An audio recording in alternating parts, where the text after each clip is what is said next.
All right, what is going on, everybody? Welcome back to another day of SaberSim's DFS office hours. It is Friday, August 4th of 2023 here. Last show of the week. For those of you guys who tune in regularly, you guys know this show is Monday through Friday, 2 p.m. Eastern. So if you guys have questions ahead of the weekend, today is the day to get those in. But for those of you who are new here, welcome. My name is Andrew.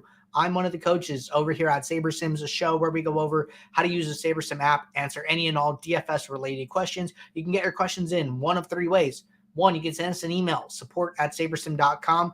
Two, you can post your questions live in the YouTube chat. And three, you can post your questions in the office hours channel in our Discord server. If you are not in our Discord and want access to that channel, there is a link in the description of this video. You'll also get access to all of our similar channels and all of our individual sport channels where members of the community, members of the SaberSim team are helping each other get better at DFS each and every day. And with the similar channels, you get to see when starting lineups are released, when players get scratched, when Sims run for that updated news. So can't say enough great things about being in the Discord. But looking ahead to today, we got an 11-game MLB main slate. We have the cut. It is cut day of the Wyndham Championship for PGA. So good luck to all of you with your cut sweats here. And then, like I said, it is Friday. So we have an MMA card on Saturday and we have NASCAR on Sunday. So plenty of sports to talk about here. And if you are not joined up with SaberSim, want to give us a shot, we have a link to a free trial in the description of this video as well. But going to get the app pulled up here. A couple quick hitters. Marvin said hello. What is up, Marvin? And then Lulu here said, is this channel doing football content? So our YouTube channel, we definitely do football content.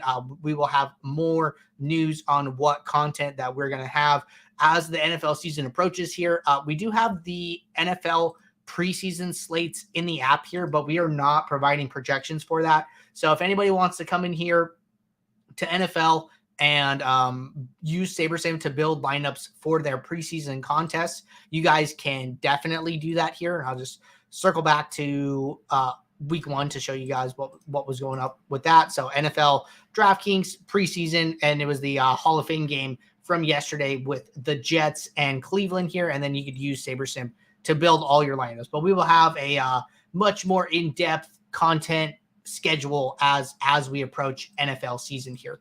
So just wanted to knock those two out. A couple questions to get us started. One from Deshaun in the YouTube chat, one in the office hours channel, and then one from support here. So I'm going to hit this office hours one first. I actually want to hit the support one last. I know we hit the support ones first usually, but this support one is going to be a little longer than usual today. So I'm going to hit that one toward the end of our show. But first question here. Hi, Andrew. If I want to stack Baltimore and KC today on the 11-game slate, how do I build a rule to get both teams, but have the ability to decide how many of each, and I want exposure to all combinations of the two, not just the highest projected players. So this is including 4-3-1s or other builds that pick pitchers and one-offs from the games. Does that make sense? I'm joining the feed today. Awesome. So happy to have you here and happy to show you how to do this. So really, the way that I would do this, they're on different games. So what I would do is I would go to lineup rules. I would add a new rule. And then I would make, it seems like you want at least a 3 stack of each team here. So what I would do is make 2 stacking rules, stack rule type, method basic, stack at least 3, just leave the position players checked, and then leave all batting orders checked here. And then eligible teams, right? This is what you're going to want to change. So you're basically going to want to uncheck all the teams. You're going to have to do 2 rules, 1 for each team here. So I'm going to do stack at least 3, and I'm going to do Baltimore only here. And the reason that I'm doing 1 rule for each team is that if I put both teams in this rule, it's going to read it as, hey, I can stack Baltimore or I could stack Kansas City, right? But we want to build these very specific stacks with only these teams in it.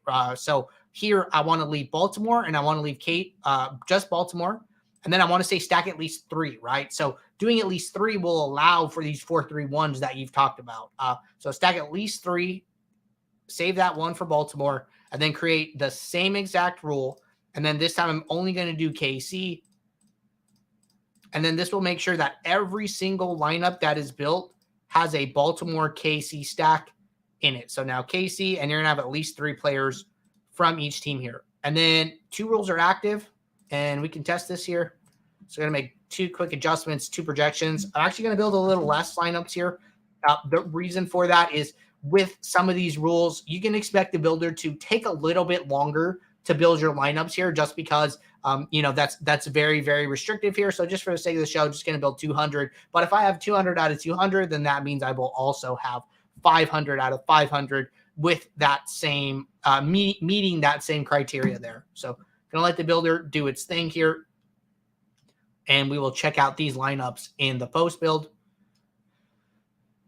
All right. In the post build here, good news. First lineup is a 5-3 with Baltimore and Kansas City. So that is telling here.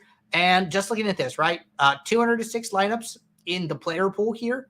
And we have 206 lineups with a Baltimore stack and 206 lineups with a Kansas City stack. And then if we want to go and look at the different stack types that we're getting. So here, we're getting 4-4s, 4-3-1s, even some 3-3-2s, some 3-3-1-1-1s, and some 5-3s, right? So you can see the different variations of the stack types that you're getting with these stacks still present here. So it seems pretty close to what you were looking for. So if you are looking to do it, that is the way I would write those 2 rules and use it to build your lineups for today. So good luck, and let me know if you have any more questions about that rule. All right. Second question here from Deshaun in the YouTube chat. Question says, when building lineups for a single entry contest for MLB, how far are you reaching into your pool of lineups to decide which one you will be taking with you into the contest? Are you going like top 20 lineups and then choose from there?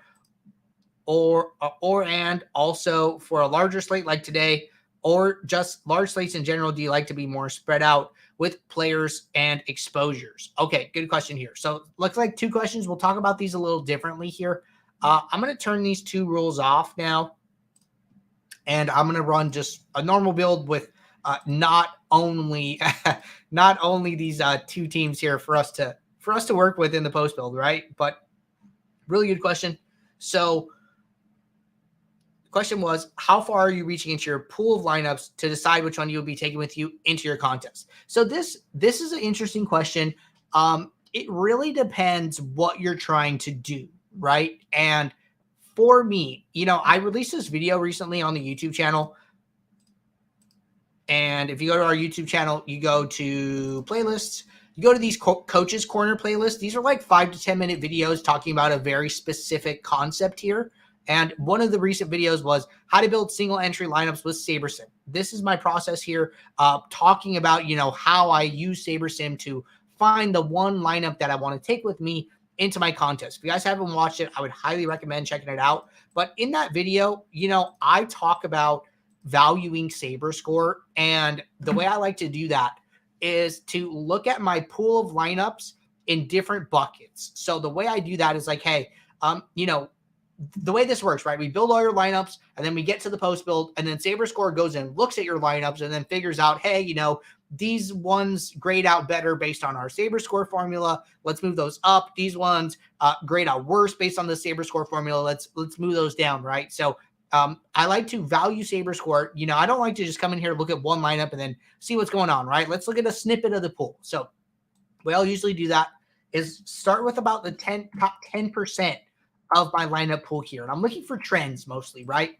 What stack types are we playing the most of, right? So I can look at my trends on the entire pool basis, and then I could look at the trends on my top 10% of my pool basis, right? So here, 5-2s are in 39% of my pool approximately, and then they're in 48% of my top 10% lineups based on SaberScore, right? In 48% here. So, seeing a common trend with the 5-2s, right? So a lot of 5-2s here. And then I can just do this like row by row or column by column. So stack types, let's look at top 10%. Let's look at top 5%. Are the 5-2s holding? Yes, they are. Here come the 5-3s and the 5-1-1-1s. Let's look at, the top 10 lineups, the top 2%, right? And then you see 5-2s, 5-3s still holding pretty strong. I think one really interesting thing about what I'm seeing right now in these top 10 lineups is that there are only 5 lineups with 3 2-2s in them across my entire pool, and 2 of those are in my top 10. So kind of strange here. I would probably get rid of all these 3-2-2-2s, 4-2s, 4-4s, 4-2-2-2s, and use these pull exposures and some of the things I've seen with the 5 stacks across my top 50 lineups here to kind of help me weed it down a little bit, right? So that would take me from 10 lineups to ultimately 5 lineups here. And then that is, first step in whittling down here, right? But let's say that, this is really more of an approach for an unopinionated person. Like, hey, I logged into SaberSim, I ran a build, and now I am looking for a lineup to play, right? Maybe you are doing some type of research prior to running your final build that leads you to certain teams or certain players, like a certain pitcher that you want to play or some type of combination, right? So just remember that I'm approaching this from a very unopinionated standpoint here. And I'm okay, really playing any lineup within the top 10% of my pool here. I would really like to stay within that range here. But being as unopinionated as I am, I'm okay. I would much rather prefer to play a lineup in like my top 10, top 20, but definitely in my top 50. So that is I'm going to call that the unopinionated approach. Hey, I want to value saber score. I don't really have any prior thoughts about this slate, right? But let's say that you're doing research. You've determined that a certain team is the way you want to play, is the stand you want to take. Well, in that case, what I would do is I would come into the post build. I would still look at, let's pick a team here. I'm going to pick a middle of the road stack exposure team. And I'm going to pick Baltimore. Let's just go with Baltimore, right?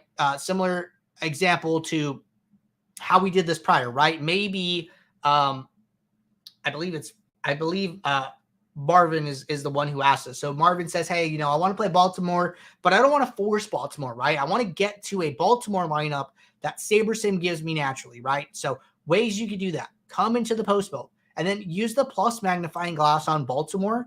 You're not going to have any in your top 10, but there are 43 in your pool, right? And then go in here and look and see, where are the Baltimore lineups ranking in your pool and how far down in your pool do you have to go to get them? So one major, I would say, caution flag for me is like if I go to pool and I don't have any Baltimore lineups until, way deep in my pool, like over 50%, I would probably, rethink some of my priors. Or if I am sure I want to play Baltimore, maybe what I would do is go back to the home screen and then adjust the Baltimore team total, where I'm telling SaberSim, hey, I think Baltimore is going to play better than this implied run total that they had. I believe they had a 5.1.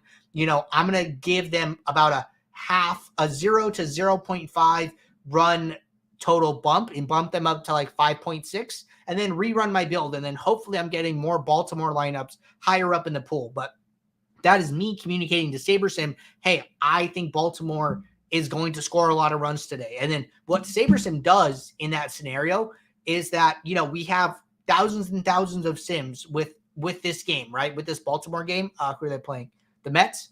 And what we are going to do is we are going to start getting rid of, essentially, removing from our pool of sims to pull from game sims where Baltimore scores really low. And then we're just going to keep, where Baltimore gets shut out, all these low scoring run games in the sims, get rid of them until the new mean team total matches what you put. So from the 5.1 that we have to the 5.6 that you have, we're just going to keep getting rid of Baltimore sims. And maybe we get rid of like 500 sims, right? And then it takes us getting rid of 500 sims to approach that new team total here. And then now when we go to randomly sample the sims, we're only going to have these new effective pool of sims to pull from, right? So that's kind of what's happening there. But that is why adjusting team totals can be good here.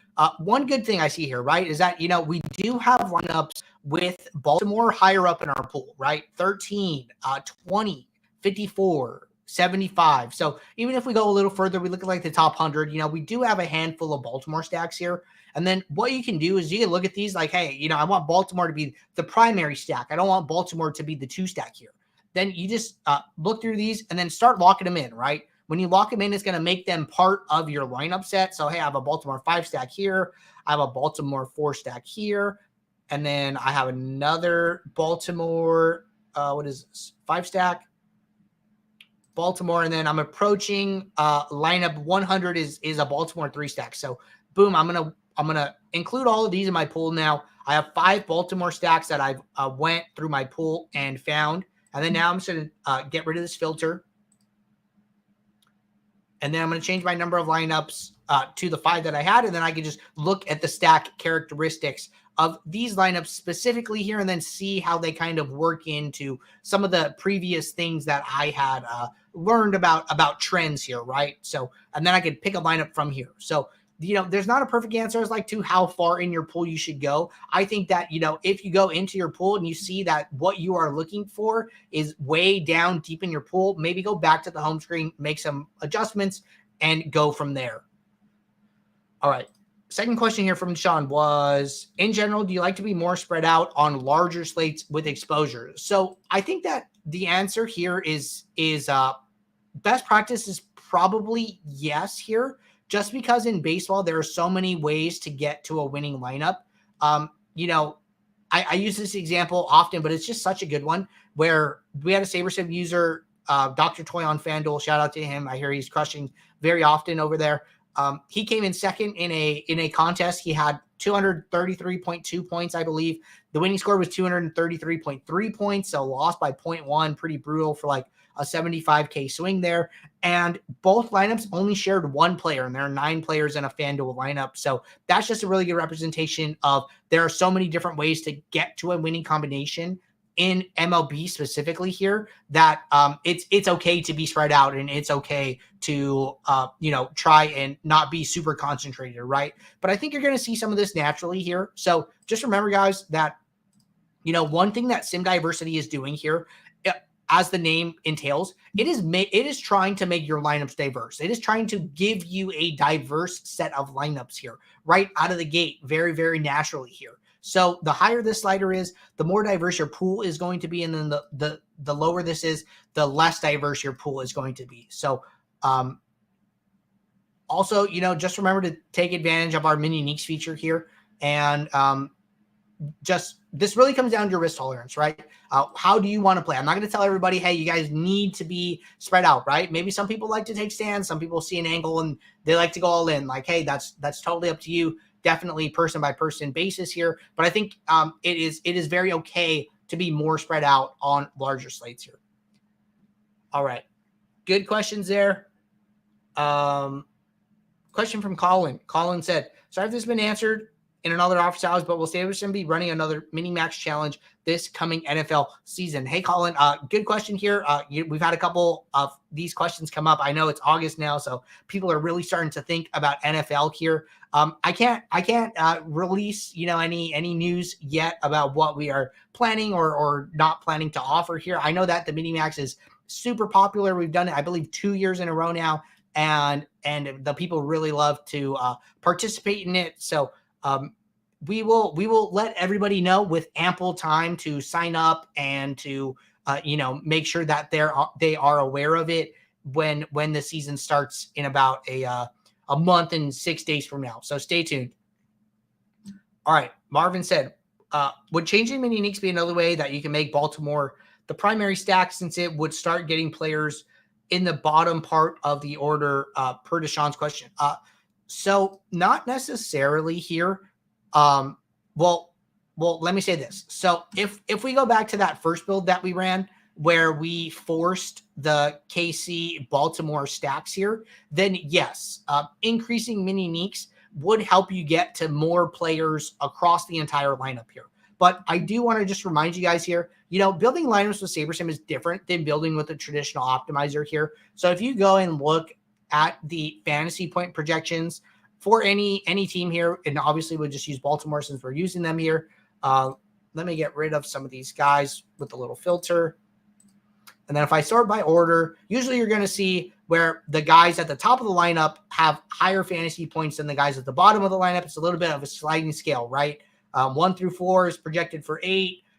5 is projected for 7. 6, 7 is projected for 6. and then actually set 8, 9 are actually projected for 7 again. But basically 5 through 9 are not projected higher than 1 through 4.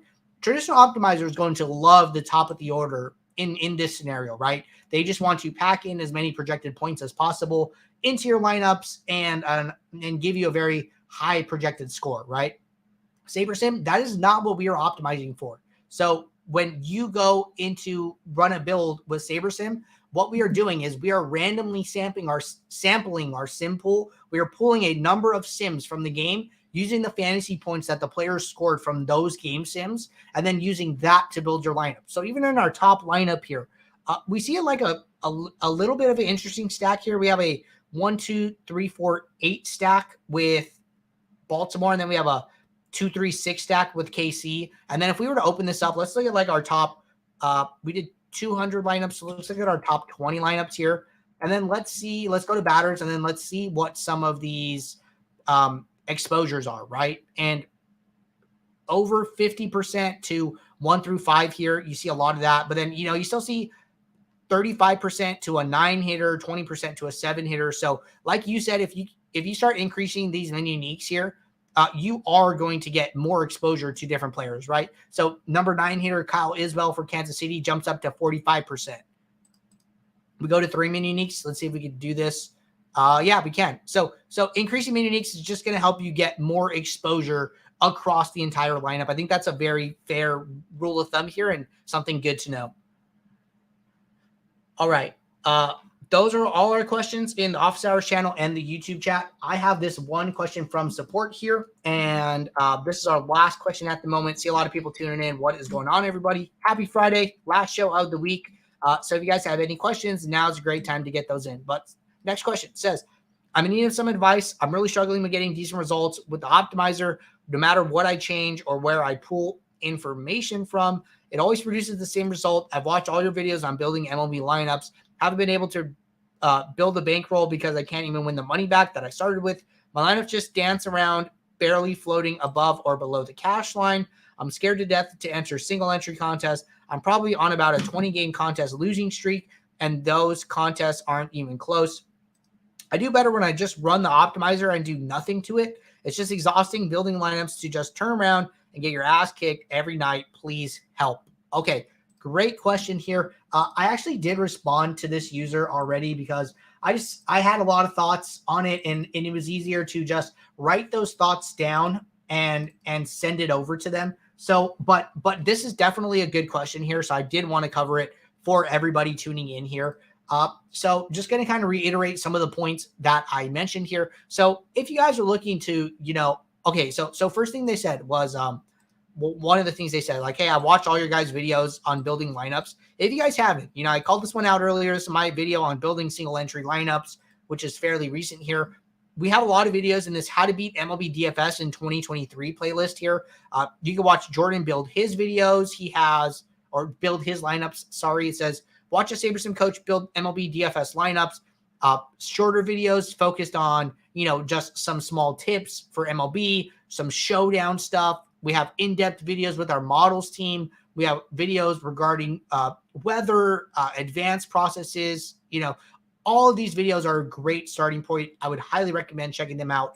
But if you have done that, right, next thing I would do, I think that one thing I did mention in this user is, hey, if you guys aren't aware, we do this show Monday through Friday, 2 p.m. Eastern. All these shows are recorded. You can find these shows on our YouTube channel. You can find these shows on our on any and all major podcast platforms, Spotify, Apple, Google, we try and make this show as easily available for you as possible.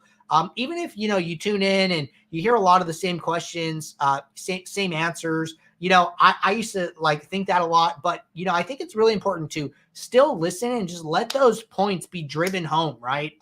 The more you hear it, the more you're just going to understand it and know it better, right? You're not going to forget it as easily. So even though some of the content, some of the questions might be repetitive, it is good to just hear it over and over again. That just helps cement those ideas and concepts in your head here.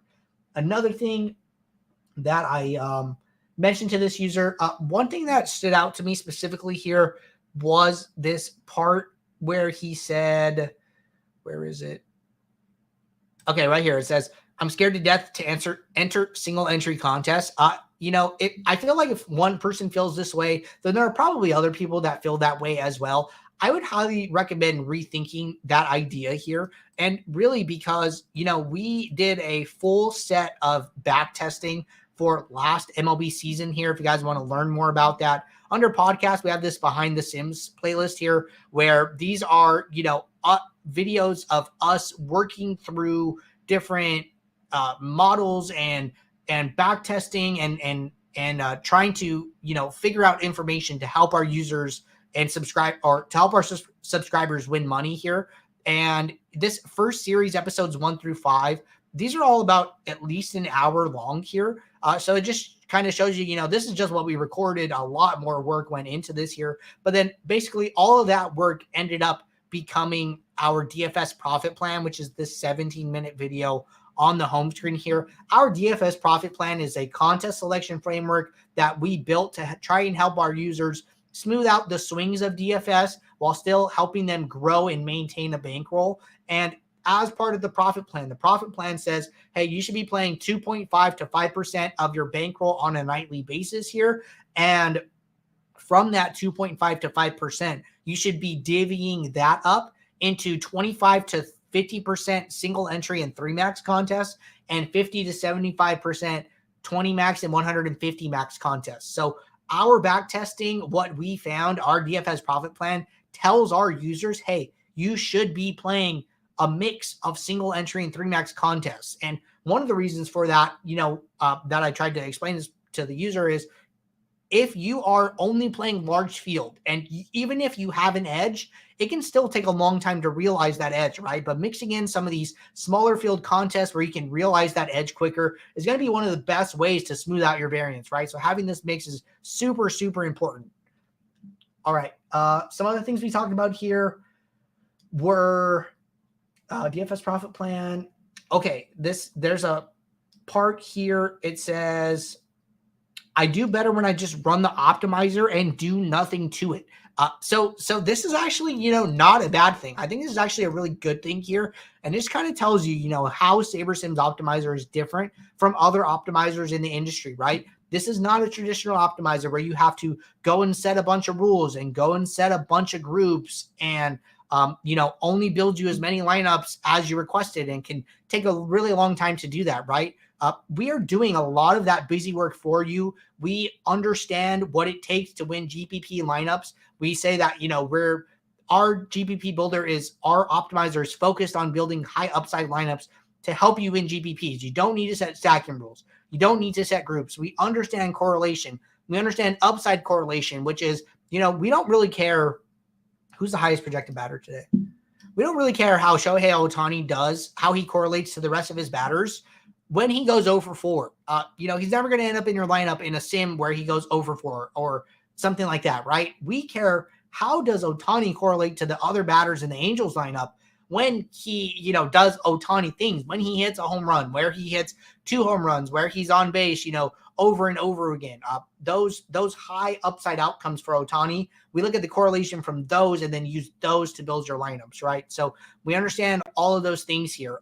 It's all a way of saving time for the subscriber and allowing them to get in lineups that are competitive, that can win contests with a limited amount of time, right? So sometimes I think people think that, hey, the more time I spend on it, the better my lineups are going to be.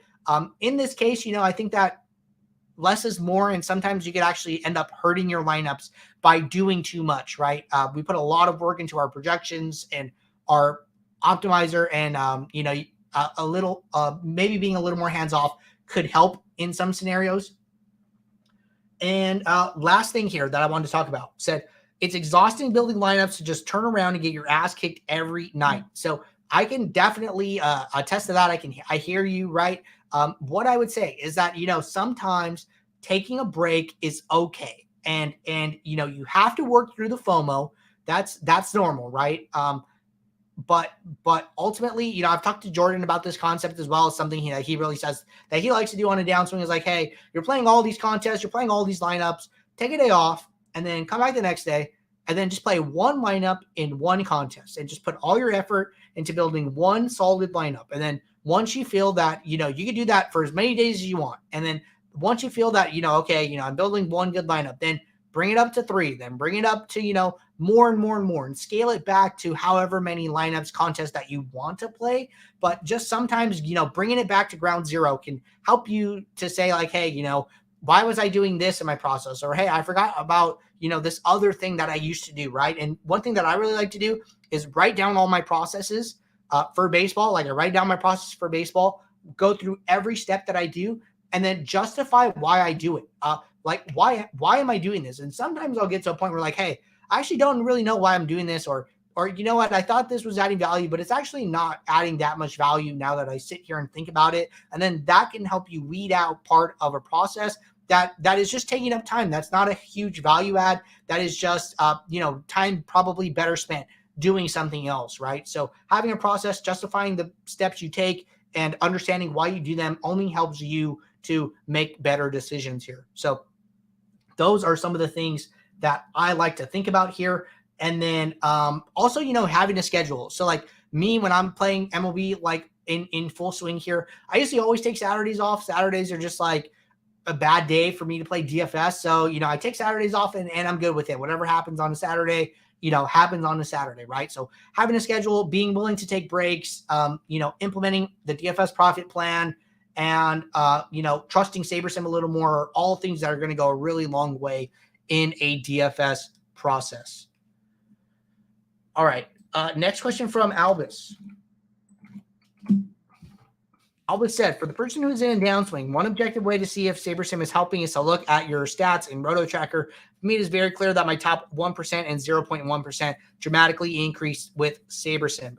That's great to hear, Albus. And for those of you who don't know what he's talking about, so Roto Tracker is a software where you could take your CSV, which is like your contest history from DraftKings, FanDuel, Yahoo, and upload it to that site. It is a paid service. They offer free services, I think up to like 750 contests, where you can, see how you're doing in your contest, right? And one of the most objective ways, like I was talking about, is like, hey, an average player is going to put one lineup in the top 1% of their lineups. An average user is going to put 1% of their lineups in the top 1% of a contest, right? So, top 1% of a contest, over time, an average player are going to put 1%. Good players are going to put more than their fair share of lineups in the top 1%, and then bad players are going to put less than their expectation in the top 1% of a contest. So if you are in a downswing, not doing good, you're using Roto Tracker, and you go and look at, hey, for MLB this season, how many lineups have I put in the top 1% of my contests? And you're seeing that your rate is actually 1.5%. Well, you're actually putting way more than your fair share of lineups into the top 1%. And then so that can kind of tell you, hey, it's probably just a little bit of variance, a little bit of being unlucky here. Just got to stick with the process, and then hopefully that turns around, right? And then you can even drill that down further here and then see, top 0.1%, because that's where the money really is. That's where these payouts grow, like in multiples here. The payouts grow really, really high. They're very top heavy contests. So even looking at 0.1% is also a very good metric, as noted. Thank you for the comment, for the advice here. I always appreciate it. All right. Deshaun said, I just noticed SaberSim shows the amount of strikeouts for pitchers, since strikeouts add value to pitchers and upside. Do you have like a cutoff point on pitchers you would allow in your pool? So no, not exactly here. One thing that I will do with pitchers specifically here, well, let me say this. So these detailed stats, right? Basically what happens is we understand what the DraftKings scoring is, and then these stats get worked into the fantasy point projection for the players, right? So if I were to go and look at Aaron Nola's strikeouts on DraftKings and then Aaron Nola's strikeouts on FanDuel, they're going to be the same, right? All these detailed stats are going to be the same. But the fantasy point and the percentiles are going to be different because the scoring is different, right? So detailed stats stay the same, but the scoring changes, so the fantasy point projections change. So I'm not really looking for anything in regard to that, because I know that's already being accounted for.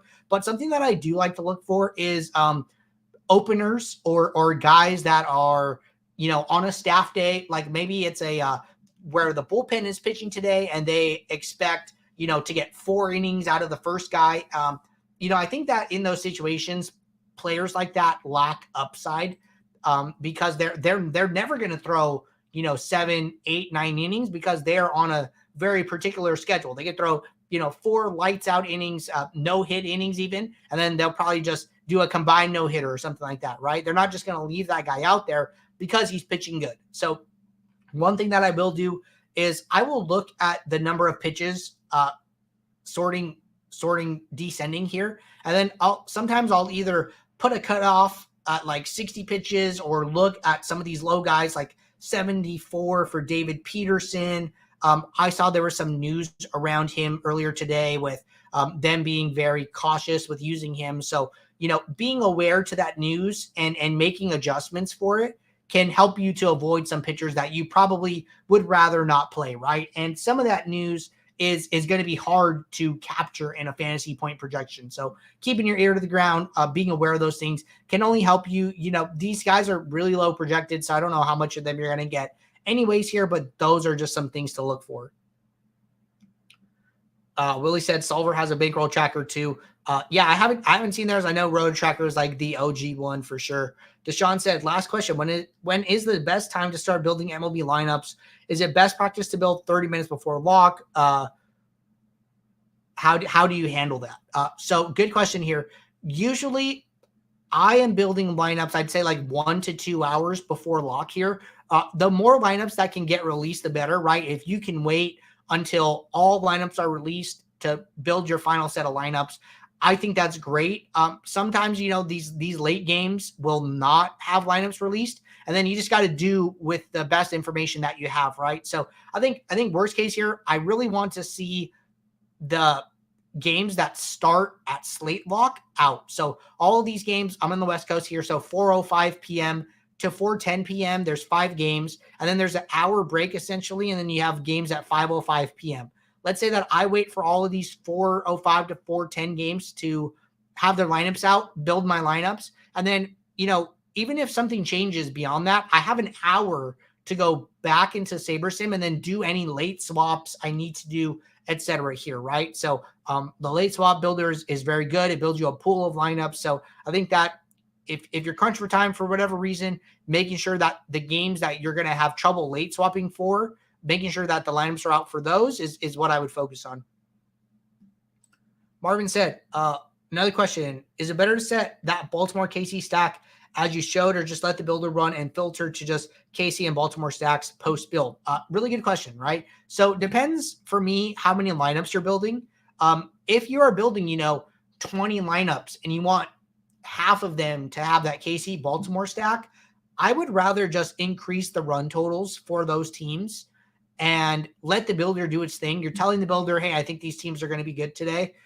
So you're just giving the builder that input, and then you're still letting it work that in with other lineups that it finds are good for today's slate. But if you're only playing 1 to 3 lineups here, and those are the 3 lineups that you want to play, I would just set the rule, right? So if you're trying to have these lineups be part of a bigger set here, I would probably avoid the rule and work it in with the team totals. But if you're only playing these lineups, then I would just put the rule, and then you're going to get more options with the lineups that you want. So I think both options are fine here.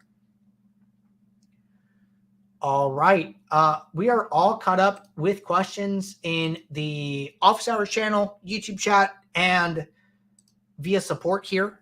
And with that being said, hope you guys, or if you guys have any last questions, now is a great time to get those in while I wait for any last questions here. Just want to remind you guys, if you guys are not playing over on Owner's Box here, I would highly recommend taking advantage of our promotion. We partnered with Owner's Box at the beginning of the MLB DFS season here, being the first major optimizer to support contests on their site. They're an up-and-coming DFS site here.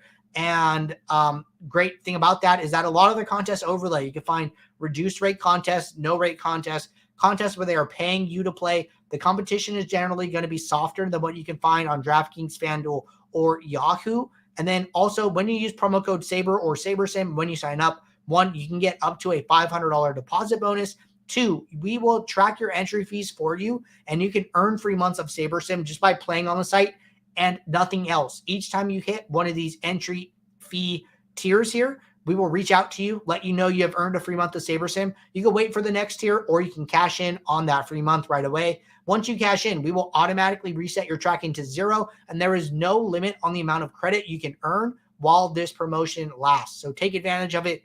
This sign-up page is in the description of this video here. But great show today, everybody. Appreciate all the questions. Appreciate everybody tuning in. We will be right back here Monday, August 7th for our next show. So have a good weekend. Take care. Good luck in your contests. I will see you all. Thanks. Bye.